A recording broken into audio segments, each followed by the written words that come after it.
encourage your soul, enlighten your mind, and empower your faith. This is the Light Network.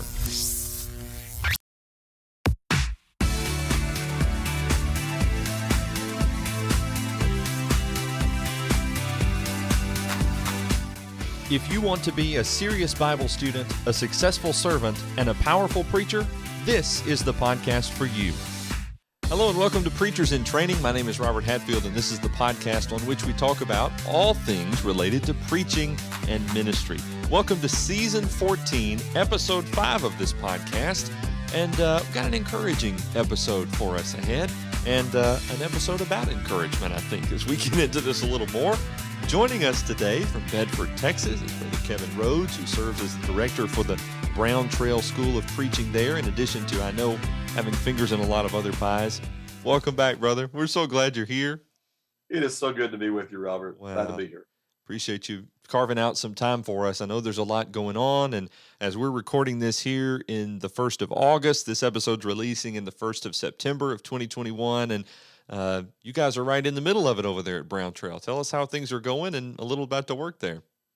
Well, yes, we're already in the middle of our quarter. We start kind of earlier, and so we're already ready for a break. And I know the students are, but it's exciting. We got a new group of students in to go with the second years, and I'm excited about them. Lots of talent there, lots of fresh energy to corral, but a lot of potential. Yeah. And so we're thankful to be able to do that.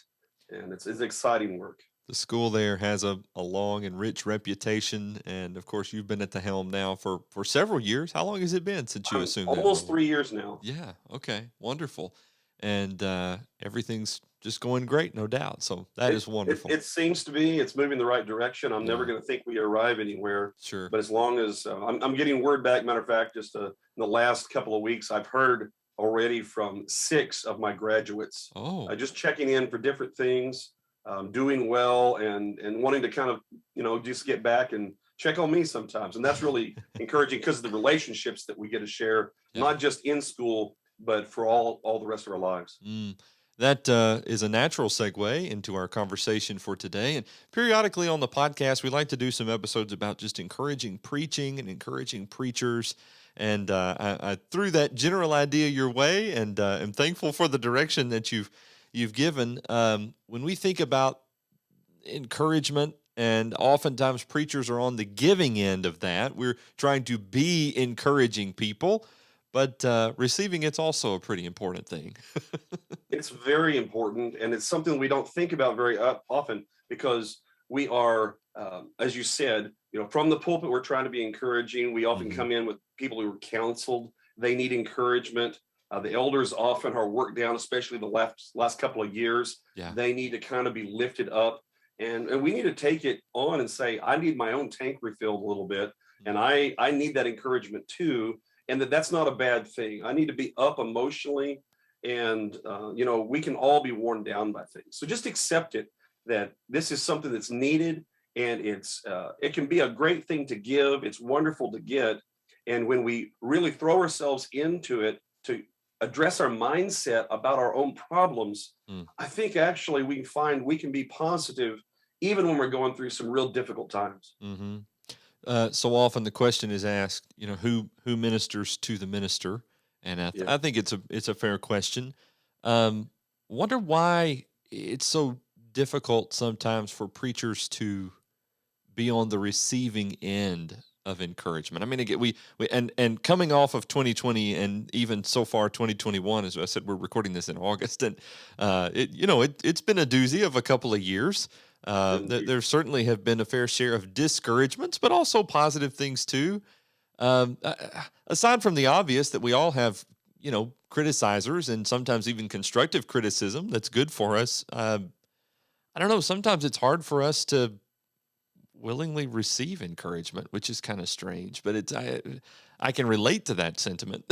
I don't know. Yes, indeed. I find that for myself in thinking about this problem and being in a little bit different situation now, I think I understand myself better too. When you're in the role of preacher, there's an understood expectation that you are there to serve everyone else. And when you as a preacher accept that role and take it seriously, then you are always giving and you're focused on doing that for everyone in whatever way. I mean, whether that's going and visiting people or giving lessons for the pulpit, teaching classes, Yeah. just going around generally if you think about it, when you're visiting with people before services and after services, you want to encourage them. And so we're in this framework of this is my job.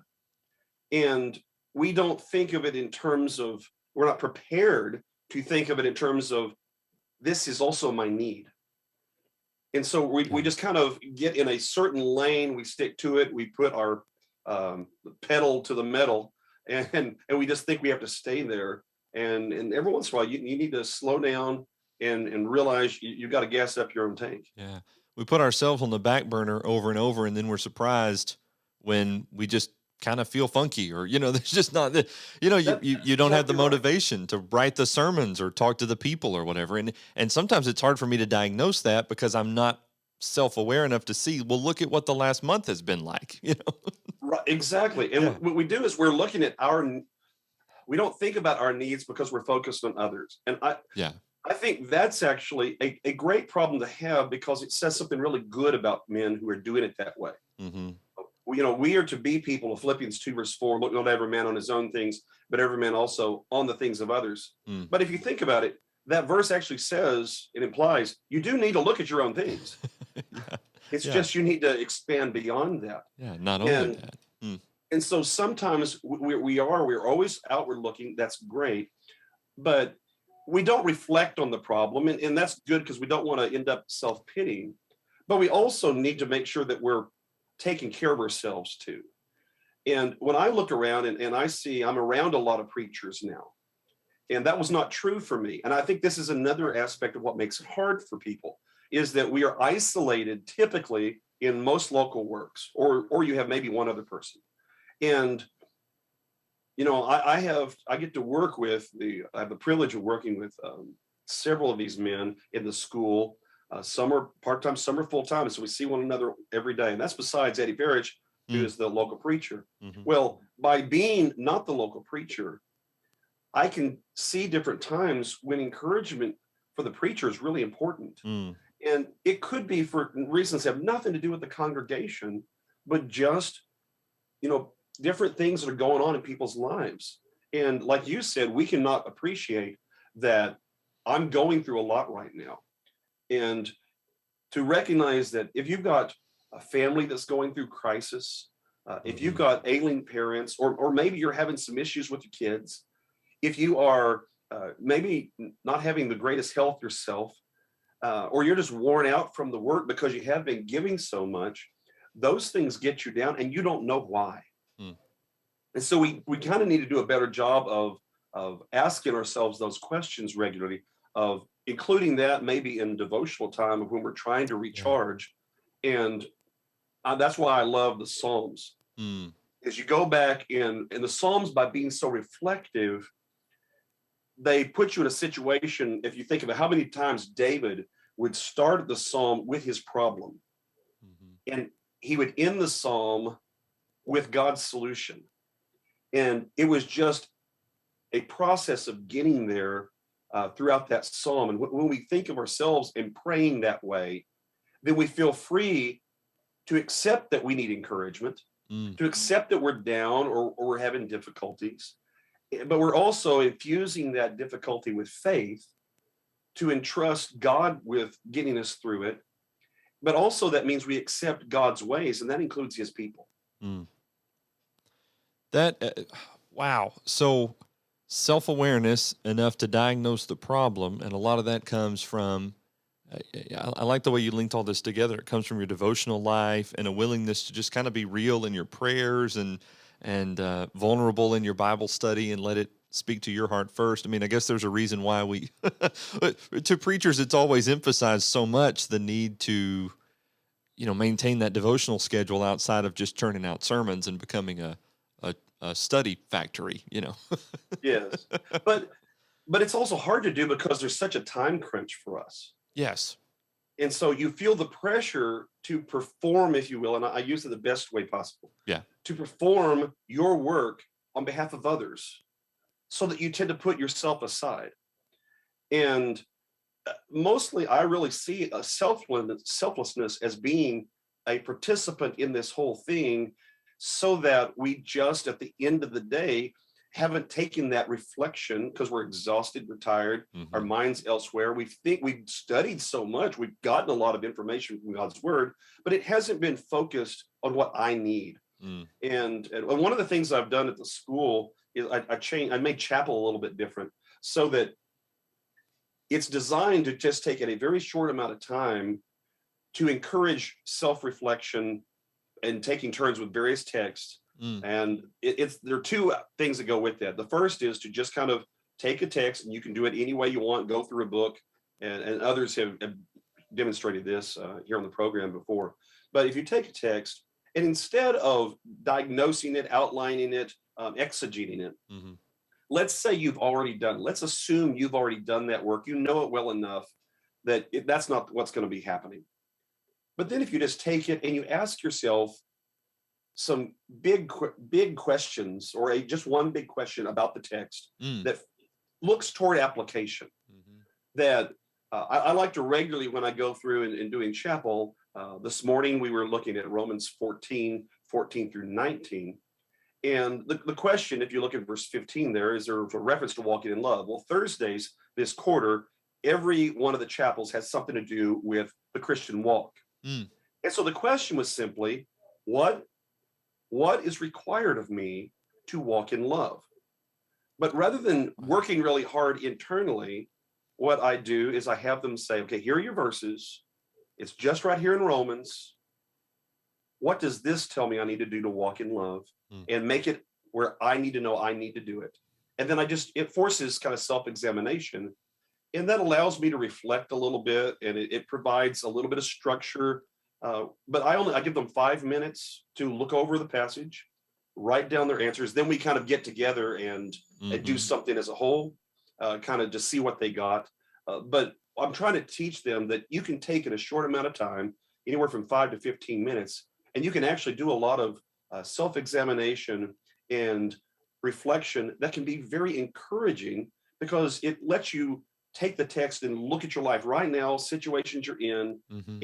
And if you just do that, you can encourage yourself by letting God encourage you in the text. Mm. There was something that you mentioned a minute ago, and it's going to be a bit of a digression. I'm sorry, but No you you problem you here. you said that now that you're not in sort of those local work trenches. I mean, I know you're in different trenches. I'm not implying that you're not, Sure.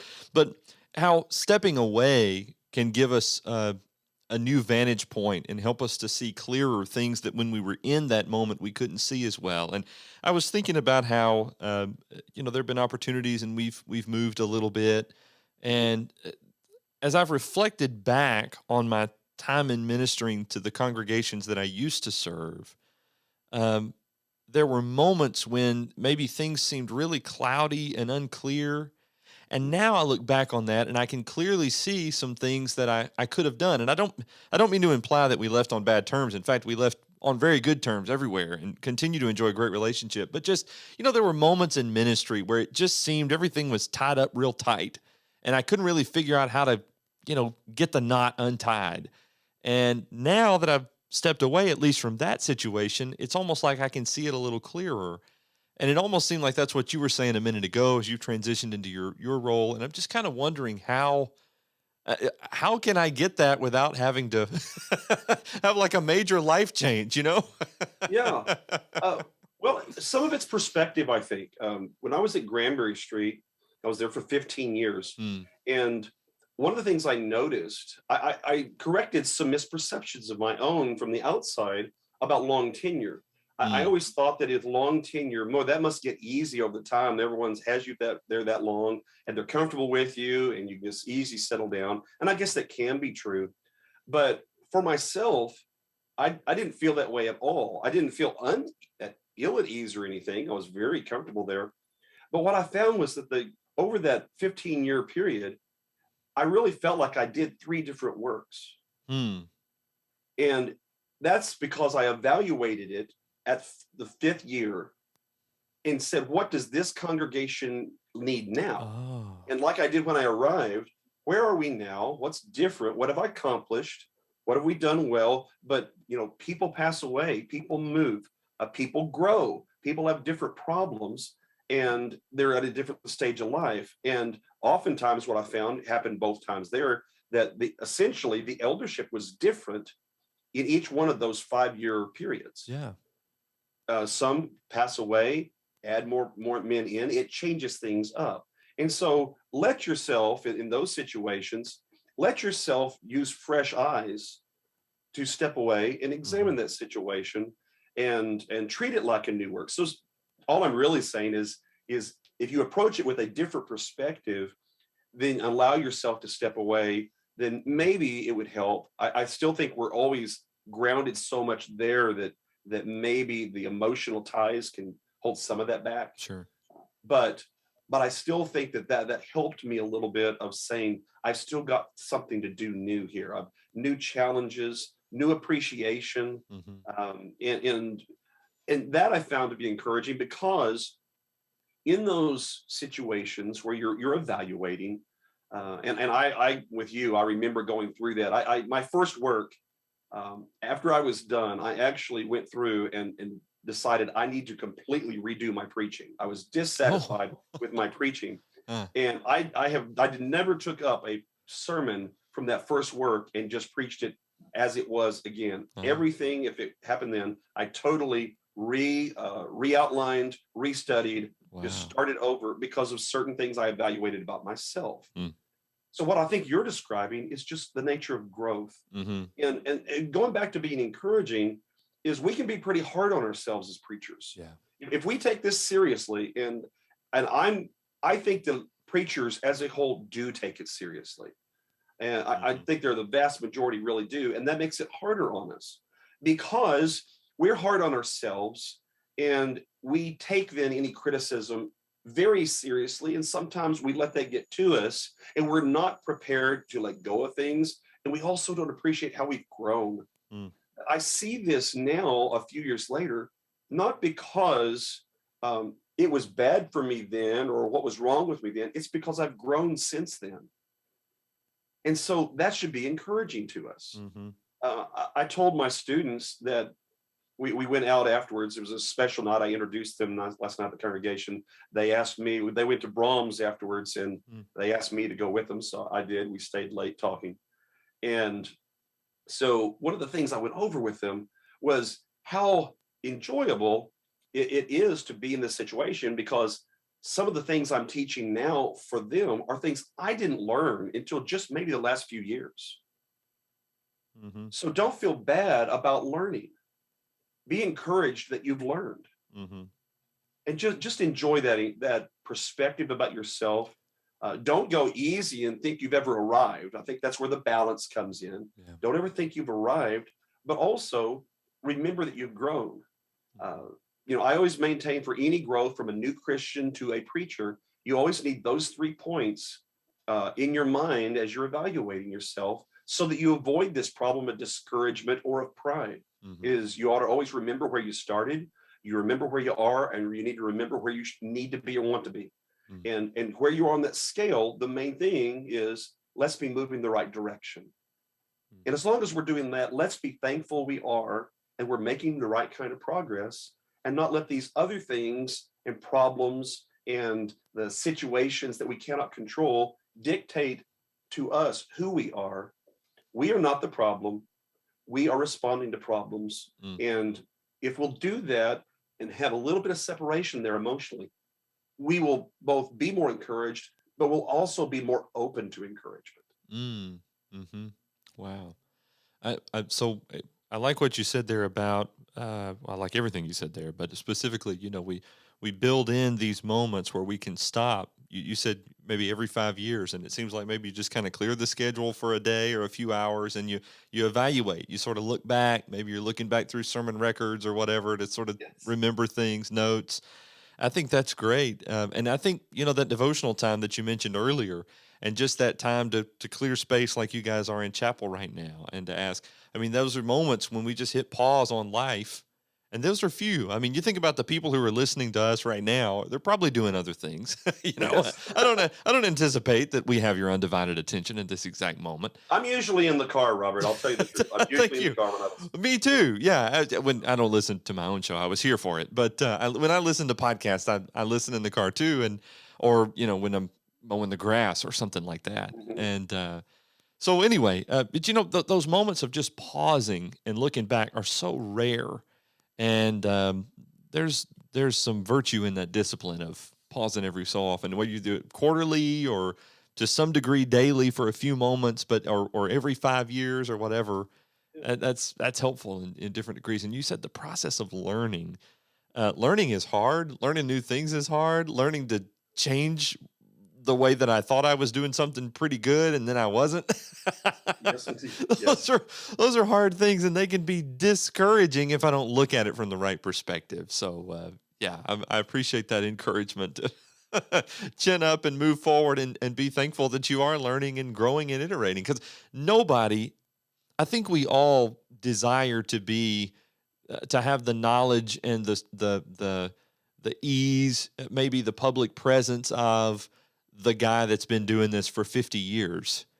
And, you Yeah. got to get to the 50-year mark before you become that person. Yes. That's right. Wouldn't that be nice if we just channel that Yeah. somehow? But it doesn't work that way. Well, and even then the 50-year person is looking back and saying, I should have done this, or even he's still saying, well, I wish I could do this, or I want to change this. So That's very true.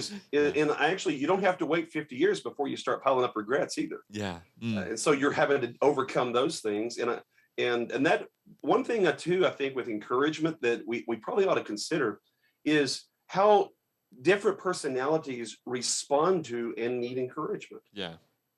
And that we are not all the same. And what Mhm. encourages one person is not going to encourage the other necessarily. Ah. And we have to know what really lifts us up. If you're an introvert, you need to maybe get away more. An extrovert may need to go around and be around some other preacher friends more. Mm.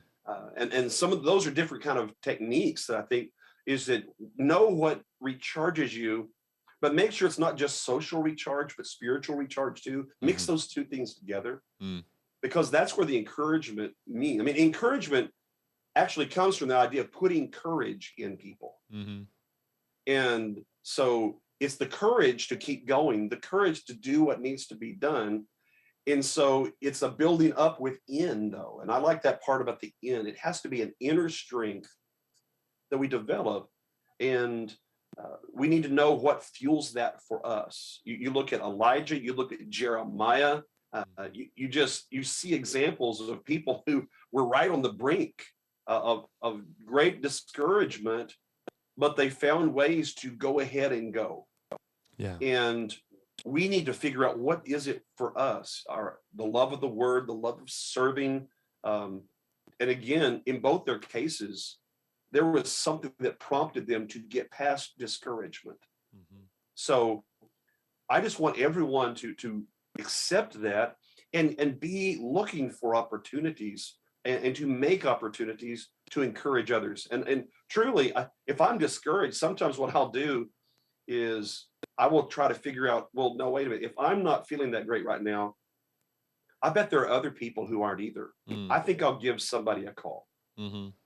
Mm. And with the intent of encouraging them. And I've never done that and not been encouraged in the process. Mhm. And that may seem a little trite, but it's always worked for me. And just finding out things that what I was really missing was someone understanding my situation. Mm. And that again goes back to what I said about being here now, is that while I'm around those that I understand their situation, I've been in their situations. Mhm. And so I can empathize with them in what they're addressing and some of the time constraints, and how many people had to learn OBS on the fly and Yeah. trying to do all these videos that had never done them before. Yeah. And that was a lot of pressure. It's hard to learn things new. The idea of being on camera, I'm right here trying to just do my own thing and forgetting, oh, where's the camera? And you go through those things, and you start questioning yourself, Mhm. and you don't realize all you've accomplished. Mm. And that just step back though in those moments and realize there is somebody out there who understands. Mhm. And I would recommend that we do a better job of acknowledging that. I've tried to get my students, who the ones who've now graduated, I said, please go and put and post things you're doing, Mm. whether to one another or on the Facebook group, or just if you go and have a private group, that's fine. Usually every group of students that comes through, they have their own little group that they continue after they leave Yeah. of their friends, and they communicate with. And I just told them, keep that up. Mhm. Keep that up so that when there's a problem, something comes up, you've got some guys who will understand, or at least will be able to listen Mm. and to remind you of things that you learned and what you went through in school, and just to realize you have people who believe in you. Mhm. And that's what we are always trying to get people to trust in God, and that's right. And we need to begin everything we're doing with trusting in God. Mhm. But it's nice to be able to look around and see that person at either side who's also trusting in God, dealing with some of the same things, and you're not alone, Yeah. and that can be very encouraging. Yeah. I'm convinced more and more that one of Satan's number one tactics is isolation. At least Yes. the perception of isolation. I'm the only one going through this, and I think as preachers we feel that a lot. And we sometimes we're hesitant to admit that we're feeling it, because by admitting that, we're also admitting that we don't really fully know what we're doing, maybe, or we don't feel confident in some of the decisions we've made or whatever. You've seen that meme. I'm sure I've shared it on the show before, but about, it's the guy with the coffee cup and he's looking and smiling, and the text says, I have absolutely no idea what I'm doing. You that's, know? And that's I'm right. like, I can relate to this. Did you? I didn't know that my picture was going around that Yeah. often. But Oh, that's you. Okay, that's nice. that was that's me in that picture, because I guarantee you that coming to the school and having you start so fresh and different. Mm, While I had a plan coming in, I would be lying if I said I didn't have doubts about self doubts as I went through, mm, waiting for the plan to kick in and waiting for people to understand what I was doing, and mhm. trying to do all these things, and trying to convince people this is okay, this is how we need to do it. Stick with me on this, it'll be okay. Yeah. And when you don't have, if you think about it, any credibility in that role. Okay. So I may have had credibility somewhat as a preacher, but when you become a director, I mean, that's kind of a small group, and there are only so many people you can talk to about it. So I do get the isolation, and you just, am I doing this right? Am I totally wrong in this? Is the problem they have with it me? Is it the system? You just do that, and I'm thankful for those on staff who've been so encouraging Mhm. in the things I've been doing, and for the students who've come to me thanking me for different things. Mhm. Because when a thank you is said, especially when they've gone out and they come and they talk about a class that I taught Mm. and how that has helped them when they went out, that's encouraging. Yeah. That makes me feel like I'm doing something good. Mhm. And I think the same thing is true at a congregational level, is that there are people in the congregation that hear you preach, and it really helps them. Preachers, because we tend to be, we're used to talking, and therefore we're communicate more regularly and clearly. We can say that to people. We can tell someone that. A member of the congregation doesn't even know necessarily how to express that to all of us, Mhm. of what a difference that we've made in some way in their life. And the times when people have done that for me, I really have taken it to heart. And they'll sometimes say it in funny ways. I'm sure you've experienced it. They will say something, and you'll tilt your head trying to figure out, okay, that was a compliment. Yeah. I'm trying to figure this out. I'm pretty sure that was a compliment. And to accept it as that, and just to move on and let the feeling they were communicate motivate you too. Yeah. Don't you Uh, think that a lot of this too is about like connecting with our why almost, and why we yeah, do what we do, sort of having a knowledge of that. I mean, it gets beyond the early years. It's kind of just about making sure we have something to say on Sunday, and then after a while, as we grow and mature, and we build that credibility with the brothers and sisters to whom we preach and to whom we get to minister for Christ. Over time, we get to be more and more involved in their lives, and even in special moments of their lives, or in critical moments of their lives, and eventually, it becomes more than just I get to be the guy that stands up behind the podium to Yeah, that's right. to I'm the guy that's here to help people, and I minister the word to these people. I don't know, there's a paradigm shift in there that helps me to be a little more open to receiving encouragement, and to frankly identifying the encouragement when I see it coming my way. you know I think you're really onto something here, because I maintain that it really takes most preachers about 5 years Mm. to really understand and have developed an understanding of themselves in their role. Oh. Hmm. That whether usually it's one or two works of what you're doing over that time to say, okay, I know what I'm doing now. It kind of takes you 5 years Yeah. to say I'm comfortable with this, and so up to then we are learning just how to give lessons, how to teach, how to properly go in and make a hospital visit without embarrassing somebody or myself or causing pain. You just Yeah. make sure you do this right with people. Mhm. And when I'm counseling people, that I don't say the wrong thing. Don't say the wrong thing, Kevin. Don't say the wrong thing. Mm. And you're just doing that until you kind of get into your groove. And you say, okay, I do know what I'm doing here.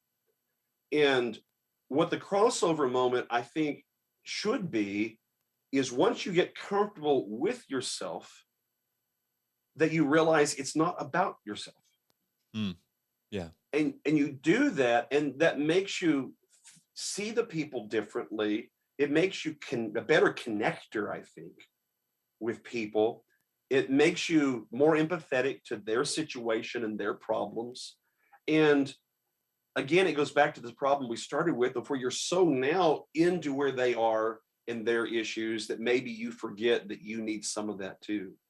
Mm. I've had uh, it's really neat for me when elders will reach out to check on me, drop by the office, Yeah. and they want to see how I'm doing. I've had elders who I will never forget when they came and they told me, I think I'd been at Grammar Street maybe a couple of years, and they came to me. One of them came down and says, "We've been talking. That's a dangerous thing for a preacher to hear Yes. from elders, right? But we've been talking," and they said, "We think you're working too hard." After the relief, you know, but I got to think about what it took for men to have that kind of care, Mm. that they were looking out for me too. Mhm. I was not just a hired hand. They wanted me here long term. They wanted me to be able to work, and they didn't want me to wear out. And the elders here at Brown Trail have done a similar thing. Mhm. They've done that with Eddie. They've done that with me, of asking me how things are going, taking time to get that perspective, taking us out to eat, maybe just letting us talk a little bit. What's frustrating right now? Mm. And as a preacher, going back to the isolation problem, how many people can you talk to explain your frustrations Yeah. that are in the congregation? Mhm. It's very limiting, and I think that causes us to kind of close ourselves off, and we have to get past closing ourselves off, because that wall we set up there keeps us from feeling encouragement too, Mm. and we have to keep that open enough to get the positive.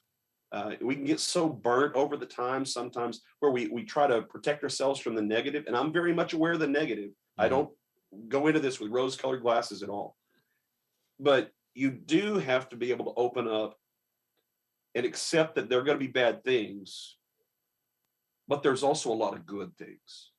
Yeah. And people are willing to be encouraging. Some congregations are great at it.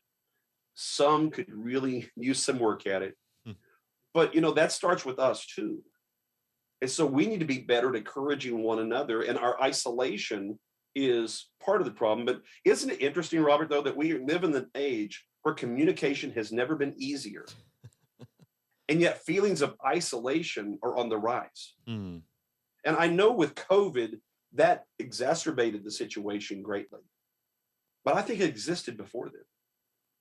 Yeah. And I think we need to do what we can to bridge those gaps and reach out to one another, and just go back and tell people, I'm thankful for what you're doing. Hmm. I'm thankful that you are in that pulpit where people need you.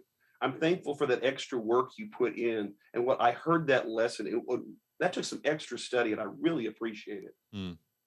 We need to get used to saying these things at something other than funerals. Mm.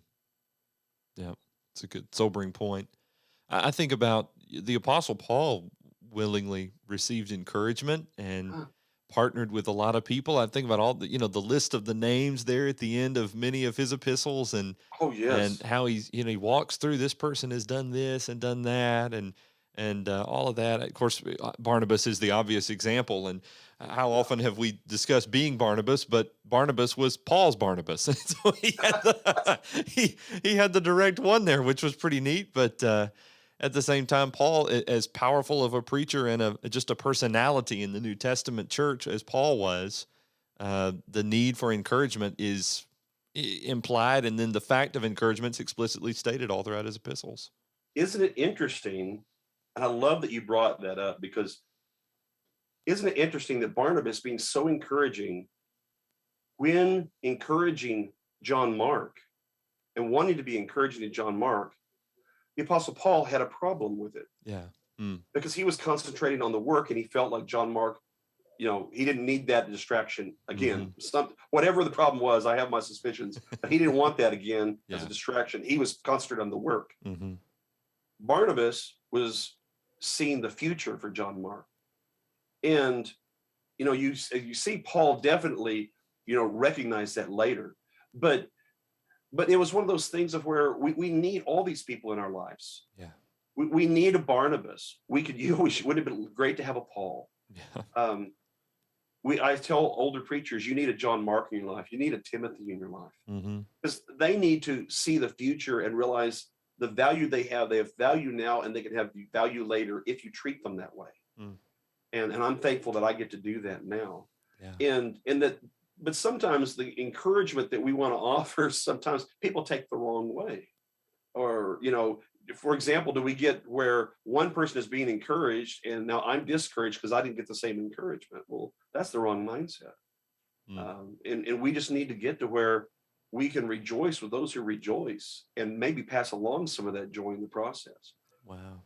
I think when you said that, I actually went to Onesiphorus, Yeah. Okay. Mm-hmm. because Paul said he often refreshed me and was not ashamed of my chain. Mm. And so, what kind of encouragement must he have been that when Paul was in Rome, here is this man who comes out, seeks him out, figures out what Paul needs, does his best to take care of him, minister to him, and see what he can do to lighten Paul's load. Well, that's encouragement. Yeah. And so we can be that person. Mm-hmm. It's almost guaranteed that there's someone like that around you if you're listening or watching this. That there's someone out there. As you said at the beginning, so often we're not open to receiving that encouragement, or maybe we're so, I don't know, we almost have blinders on because we're so focused on whatever it is that's on our mind in the ministry schedule or preaching or whatever right now. I guess I'm thinking about guys who may be listening to this and they're feeling that isolation at this moment. And maybe they don't have a band of brothers from preaching school to whom they can reach out, or, maybe they're new to an area, or, whatever the circumstances are. Yes. What do you recommend for that fella to do? Maybe he doesn't have a lot of preacher friends. Sure. And that seems to be the obvious place where we would begin as we're building relationships with the congregation we serve. So where does a man like that begin so that he can position himself to receive and to give encouragement? Well, first of all, he has to take it upon himself to reach out, Yeah. and not wait for everyone to reach out to him. Yeah. Now, especially the new one, I find usually people will get in contact with you depending on what they know about you. If you are an unknown quantity, maybe you are relocating in a different part of the country. People don't know you as well, haven't heard of you. Yeah. And maybe you're young, and so there's no reason for people to have heard of you. That's kind of hard too. Mm-hmm. But go ahead and and reach out to people and introduce yourself and find out about them, and go ahead and put yourself in situations to have those relationships. That's the first thing around you, because I think it Yeah. really helps where you could just get together. I mean, I have some friends, and for a while they aren't able to do it now, but they were good friends, and they were close enough as two preachers down the road. And when I say that, they were probably an hour away from one another, and but they met regularly. I mean, I could be wrong. I know it was every week. I think it was more than that. Oh. They met all the time for coffee, Mm. just first thing in the morning to start off. Let me get focused. Let's talk some things out and do that. If you can find that kind of friend, now they had a friendship for a time, but someone that can do that with you for some time, Yeah. that you never know the friendships you make, and where things will go. I've had people that I did not know before I arrived at a congregation, and I met some great people, and was able to take some time with them and encourage them, and they were a great encouragement to me. Had them in my home, and didn't have any connection really before that. That's true at the school. About I knew most of the teachers, but not all, and some we become really close. And you have to kind of, though, make sure that's part of what you see as the work, and that it's a Hmm. necessity. You have to prioritize it. Hmm. And while you're doing that, though, I would really recommend broadening out around your area, finding out, and there's a comfort level, so accept that. Don't try to force anything, that's fine. But also, we have this great blessing today that we can communicate with people in long distances and maintain those relationships. It's not the same as being there in person. It's not the same as sharing coffee. It's not the same as having a one-on-one conversation, but it is so much better than what was impossible before. Yeah. So so you could be reaching out or reaching back to people, and finding that common ground. I found that when I was preaching, I was a very small class. It was a startup school, and we pretty much were isolated. And it, then, it was one of those things where we lost contact. I was not the same age as the other guys, so I was younger, and so I pretty much had to go and create new friendships as I went out places. Mm. And I would go out to places where other preachers would be. In my younger days, that was maybe lectureships or something like that. And that's why something like focal point or polishing the pulpit can be so powerful if you will kind of get to know people while you're there and realize there are people out there that you could connect with, Hmm. that would be encouraging and that happy to help. I mean, there are some great hearts in the brotherhood. Yeah. There are some great hearts in the pulpit that all they want to do is help, and the only thing that limits us sometimes is our time. Hmm. And I look back at some of the men over the years that I really respected, that a little note that they sent or a phone call that they took the time to make, um, and to check and see how I was doing, that really meant a lot. I got a phone call shortly after I moved to Granbury Street from Johnny Ramsey, Mm. and he was a family friend of ours, good friends with my dad. But he called me, Mm. and he wanted to see how I was doing. And Johnny was a different kind of person, and I really wasn't expecting that. But in his own way, he really encouraged preachers. Hmm. Mike Vestal would call from time to time, Hmm. and I know he's done that for a lot of people. They're so encouraging, Yeah. and they're not the only ones. There was just some examples I could give. Um, there are some people I could name that probably nobody else would have heard of. Hmm. And I'm going to tell you one instance, though, of showing relationship to this problem. From very, very many years ago, I was frustrated in a work, and it had nothing to do with the people being bad or causing problems. It was just I just didn't feel like I was getting everything across. I didn't Mm. understand where I needed to go next, what I needed to do, and so I was feeling a little bit like a failure because I hadn't been able to make that connection I wanted. Mm. And so I was just kind of honestly down on myself. And I'm just probably looking all grumpy. I'm guessing in the living room and lying on the sofa or the recliner one. And my wife comes in, hands me the phone, and tells me to call a friend. Hmm. And I did. And you'll love this. This is one of my favorite stories. I call and I talk to him, and I'm kind of in complaining mode.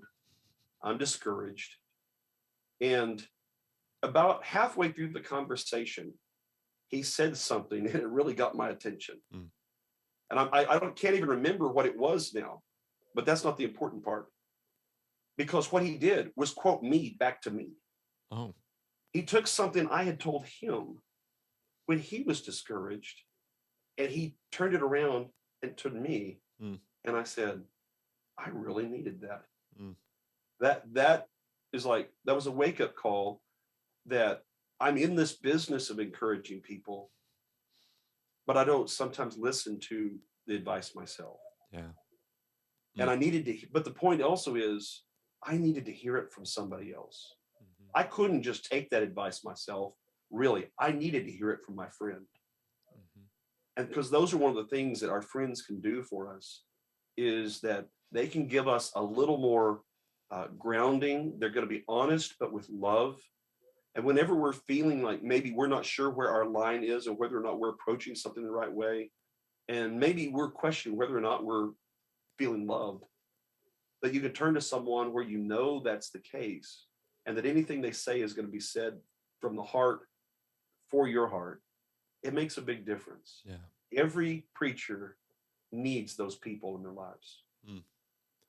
And we've emphasized a lot that a lot of the discouragement or a lot of our lack of awareness, self-awareness, comes from the fact that we're all so busy, and we all have that in common. But I've always found it to be the case that especially any preacher, when I've reached out to them, they've been more than generous with their time. And like you said, those meetups, we do that sometimes here in the Carolinas. We're all spread out, because South Carolina, the congregations are really far away, with a few areas being exceptional to that. And you put it on your calendar. And Yes. I follow this leadership expert, Michael Hyatt, who's sometimes confused with Michael Height. But anyway, Another good man. yeah, another good man. But anyway, Michael Hyatt says, what gets scheduled gets done.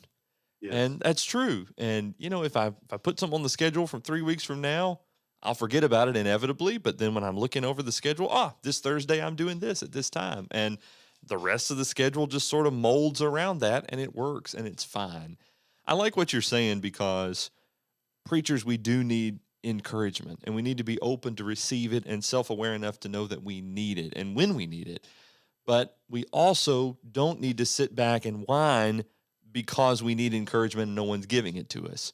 We need to be proactive in seeking it, and in realizing that there Christians with whom we worship and to whom we preach will be very encouraging, and they are.